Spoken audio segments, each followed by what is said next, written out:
Hi నమస్తే welcome to Myra Media నేను మీ కేవీఆర్ ఆంధ్రప్రదేశ్లో ఒక విచిత్రమైన రాజకీయ వాతావరణం నెలకొంది జనరల్గా ప్రభుత్వంలో ఉన్న అధినేతను ఎవరినైనా కొంత అంటే ప్రభుత్వ వ్యతిరేకత కారణంగా ఆయన నిర్వహించే సభలకు జనం పెద్దగా స్పందించరు ఇది ఎక్కడైనా ఇది కామన్గా కనిపించే వ్యవహారం అలాగే ప్రతిపక్ష నేతలకు ప్రతిపక్ష పార్టీలకు బ్రహ్మరథం పట్టే సీన్స్ మనం గతంలో చాలా చూసినాం అయితే ఆంధ్రప్రదేశ్లో మాత్రం రివర్స్ సీన్ కనిపిస్తోంది అదేంటంటే వైఎస్ జగన్మోహన్ రెడ్డి తన అంటే మేమంతా సిద్ధం పేరుతో బస్సు యాత్ర చేస్తూ ఉంటే జనాలు తండోపతండాలుగా రోడ్ల మీదకి వచ్చి ఆయనను చూడాలని తపన పడుతుండడం ఇప్పుడు పతాక శీర్షికలోకి ఎక్కుతుంది అలాగే ప్రతిపక్ష నాయకుడైన చంద్రబాబు సభలకు మాత్రం జనాలు లేక వెలవెలబోతున్నారనమాట ఇది క్వైట్ కాంట్రాస్ట్గా కనిపిస్తుంది జగన్ కోసం జనం రోడ్డు ఎక్కుతుంటే బాబు వస్తుంటే మాత్రం పారిపోతున్నారనమాట జననాయకుడికి మీడియా నాయకుడికి ఇదే తేడా ఇక్కడ ఒకసారి ఆ వీడియోస్ చూసిన తర్వాత మనం మళ్ళీ మాట్లాడుకుందాం ఈరోజు అంటే కృష్ణానదిని దాటుతున్న సందర్భంలో ఇట్లా అంటే 5 ఏళ్ల క్రితం వైఎస్ జగన్మోహన్ రెడ్డి పాదయాత్ర సందర్భంలో ఎట్లాంటి సీన్ అయితే కనపడిందో ఈరోజు కూడా అట్లాంటి సీన్ అనమాట కృష్ణా వారధి అనమాట మంగళగిరికి చేరుకుంటున్న సందర్భంలో ఇట్లా సో ఇది కృష్ణానది వారధి అనమాట ఈ వారధి దాటుతుండగా జనం ఏ రేంజ్లో ఉన్నారో ఒకసారి చూడండి ఇక పోతే ఇట్లా ప్రకృతి కూడా సహకరిస్తుంది అని చెప్పి సోషల్ మీడియాలో ట్రోల్ చేస్తున్నారన్నమాట అంటే ఒక నాయకుడికి ప్రకృతి కూడా సహకరిస్తే ఎట్లా ఉంటుంది ఎర్రటి ఎండలో కూడా ఇట్లా వానలు పడుతుంటే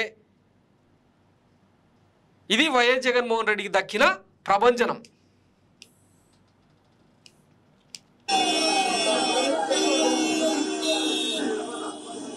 దారి పొడవునా ఇవే సీన్స్ అనమాట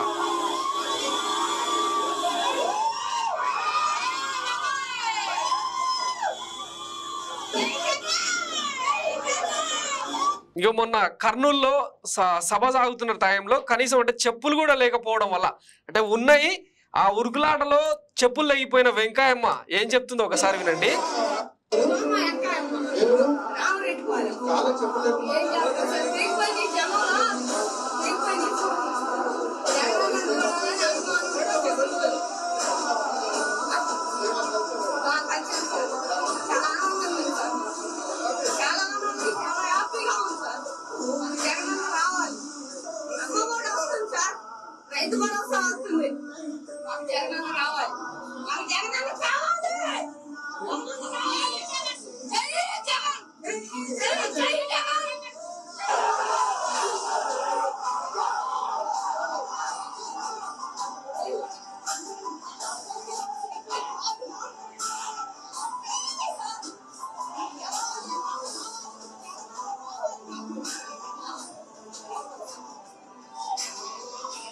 సో ఇది సంగతి అనమాట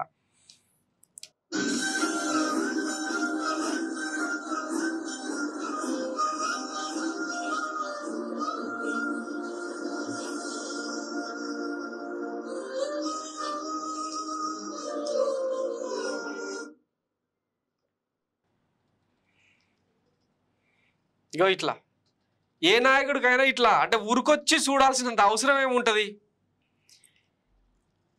ఇకపోతే మన గులనాయకుడు వీళ్ళ ప్రచారం ఎట్లుందో చూడండి మంగళగిరిలో లోకేష్ ఎన్నికల ప్రచారం ఇట్లా సాగుతుంది ఒక్క చీమ లేదు సిడుకు లేదు అనమాట ఇక చంద్రబాబు సభల్లో జనాలు ఎట్టున్నారో ఒకసారి చూడండి ఒక సైడ్ ఆయన మాట్లాడుతుంటే ఇక్కడ జనాలు వెళ్ళిపోతా ఉన్నారు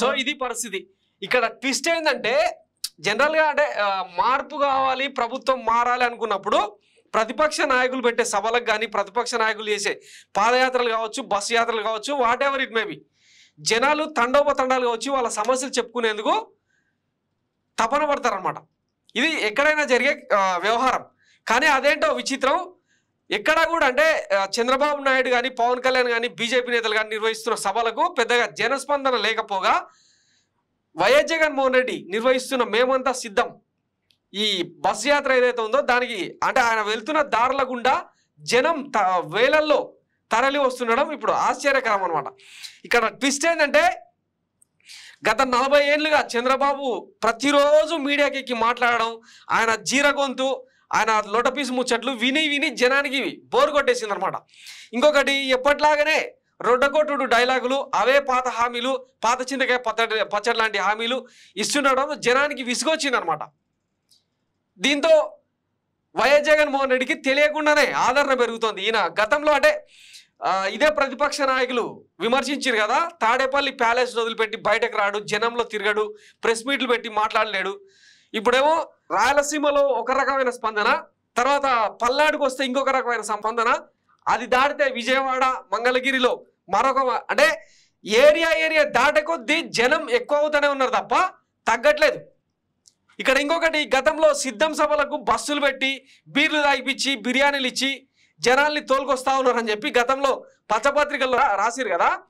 ఇక వీళ్ళు ఏదో పచ్చమంద ఈ చంద్రబాబు నాయుడు సభలకేమో జనం వాళ్ళే తులసి తీర్థం పోసుకొని తాగి వచ్చినట్టు, వాళ్ళ సద్ది వాళ్ళే కట్టుకొని వచ్చి హాజరవుతున్నట్టు ఇట్లా కలరింగ్ ఇచ్చిండ్రు. మరి ఈరోజు జగన్మోహన్ రెడ్డి బస్ యాత్రకు సంబంధించి ఎవరు తరలిస్తున్నారు? బస్సులు పెట్టట్లేదు, ఏం పెట్టట్లేదు. యువత స్వచ్ఛందంగా వాళ్ళు బైకులు వేసుకొని వచ్చి ఆ బస్ యాత్రలో పాల్గొంటున్నారు. ఇంతకుముందు చూపించిన కదా, మహిళలు వాళ్ళు స్వయంగా నడుచుకుంటూ వచ్చి కాళ్ళకు చెప్పులు లేకపోయినా వికలాంగులైతే ఆ వీల్ చైర్లలో వస్తూ జగన్మోహన్ రెడ్డిని చూస్తే చాలు జన్మధన్యం అన్న రేంజ్లో ఎదురు చూస్తూ ఉన్నారు. సో ఇక వచ్చే ఎన్నికల ఫలితం ఎట్లా ఉంటుంది అన్నది ఈ సభలను చూస్తుంటేనే, ఈ యాత్రలను చూస్తుంటేనే తెలిసిపోతుంది. ఇక 25వ తారీఖు నుంచి రోజుకు 4 సభల చొప్పున మొత్తం 100 సభలను నిర్వహించే రకంగా YS Jaganmohan Reddy road map ready చేసుకున్నట్టు తెలుస్తుంది. ఇక ఈ ప్రచారం ముగిసేసరికి ప్రతిపక్షాలు ఇప్పటికే చల్లబడ్డాయి. సర్వేలన్నీ కూడా 10లో 9 సర్వేలు వైఎస్ జగన్మోహన్ రెడ్డిదే మళ్ళీ విజయం అని చెప్తున్నాయి. మొన్న సెంట్రల్ ఇంటెలిజెన్స్ బ్యూరో 120 సీట్లకు పైగా జగన్మోహన్ రెడ్డి సాధిస్తారు, రెండోసారి అధికారంలోకి వస్తారని సంచలన సర్వేను వెల్లడించింది. ఆ తర్వాత నాగన్న సర్వే, ఈరోజు రేణుకా పోతినేని ఒక ఇన్వెస్టిగేటివ్ జర్నలిస్టు రిలీజ్ చేసిన సర్వే, అంతకుముందు ఫోరెన్సిక్, ఆత్మసాక్షి, ఇట్లా టీడీపీ కూటమి కూడా భయపడే రేంజ్లో వైఎస్ జగన్మోహన్ రెడ్డి ఫలితాలు సాధించబోతున్నారు అని చెప్పి చెప్తున్నారు. ఇక పోతే ఈ మేమంతా సిద్ధం సభలకు వస్తున్న జనం నిజమా కాదా అని చెప్పి తెలుసుకునేందుకు చంద్రబాబు టీం సపరేట్గా పనిచేస్తుందట. వాళ్ళకి ఏమైనా డబ్బులు ఇచ్చి తోలుకొస్తున్నారా, మన సభలకు ఎందుకు రావట్లేదు అని. ఇక్కడ క్లియర్ ఏంటంటే వైఎస్ జగన్మోహన్ రెడ్డి నవరత్నాల పేరుతో ఏవైతే హామీలు ఇచ్చిండో అవి తూచా తప్పకుండా చెప్పిండు కదా గతంలో. మా మేనిఫెస్టోని ఓ బైబిల్గా, ఓ ఖురాన్గా, ఓ భగవద్గీతగా భావించి అమలు చేస్తున్నాం, జనమే దేవుళ్ళు అని భావిస్తున్నాం, వాళ్ళు మాకు ఓటేసి గెలిపించినందుకు ఓటర్ దేవుళ్ళకు మేము న్యాయం చేస్తున్నాం అని చెప్పి ఈయన మాట్లాడుతుంటే, ఓటర్లను పిచ్చోళ్ళుగా, వాళ్ళు మాకు ఓటేసే బానిసలుగా ట్రీట్ చేసే విధానం చంద్రబాబు నాయుడు అనమాట. ఈ లైన్ క్లియర్గా ఉండడంతో జనంలో కూడా ఈ చర్చ జరుగుతుండడంతో క్లాస్ వార్ ఇది క్యాష్ వార్ కాదని ఒక క్లియర్ కట్ ఇండికేషన్ రావడంతో ఇదంతా. సో ఇక ఎన్నికలకు ముందే ఫలితం కూడా వచ్చేసినట్టు కనిపిస్తుంది. సో మొత్తం మీద ఎన్నికల తతంగం పూర్తయితే కానీ క్లారిటీ రాదనమాట. Thanks for watching Myra Media. నేను మీ కేవీఆర్. Thank you.